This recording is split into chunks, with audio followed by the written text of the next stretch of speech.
Statistics are persuasive, so much so that people, organizations, and whole countries base some of their most important decisions on organized data. But there's a problem with that. Any set of statistics might have something lurking inside it, something that can turn the results completely upside down. For example, imagine you need to choose between two hospitals for an elderly relative's surgery. Out of each hospital's last 1,000 patients, 900 survived at Hospital A, while only 800 survived at Hospital B. So it looks like Hospital A is the better choice. But before you make your decision, remember that not all patients arrive at the hospital with the same level of health. And if we divide each hospital's last 1,000 patients into those who arrived in good health and those who arrived in poor health, the picture starts to look very different. Hospital A had only 100 patients who arrived in poor health, of which 30 survived. But Hospital B had 400, and they were able to save 210. So Hospital B is the better choice for patients who arrive at hospital in poor health, with a survival rate of 52.5%. And what if your relative's health is good when she arrives at the hospital? Strangely enough, Hospital B is still the better choice, with a survival rate of over 98%. So how can Hospital A have a better overall survival rate if Hospital B has better survival rates for patients in each of the two groups?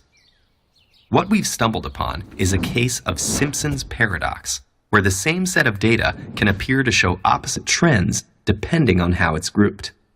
This often occurs when aggregated data hides a conditional variable, sometimes known as a lurking variable, which is a hidden additional factor that significantly influences results.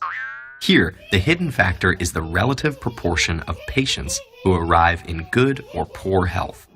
Simpson's paradox isn't just a hypothetical scenario. It pops up from time to time in the real world, sometimes in important contexts. One study in the UK appeared to show that smokers had a higher survival rate than non-smokers over a 20-year time period.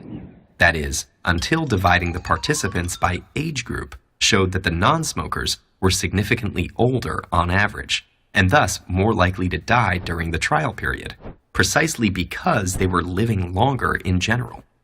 Here, the age groups are the lurking variable and are vital to correctly interpret the data. In another example, an analysis of Florida's death penalty cases seemed to reveal no racial disparity in sentencing between black and white defendants convicted of murder. But dividing the cases by the race of the victim told a different story.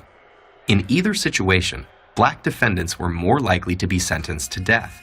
The slightly higher overall sentencing rate for white defendants was due to the fact that cases with white victims were more likely to elicit a death sentence than cases where the victim was black, and most murders occurred between people of the same race. So how do we avoid falling for the paradox? Unfortunately, there is no one-size-fits-all answer. Data can be grouped and divided in any number of ways, and overall numbers may sometimes give a more accurate picture than data divided into misleading or arbitrary categories. All we can do is carefully study the actual situations the statistics describe and consider whether lurking variables may be present. Otherwise, we leave ourselves vulnerable to those who would use data to manipulate others and promote their own agendas.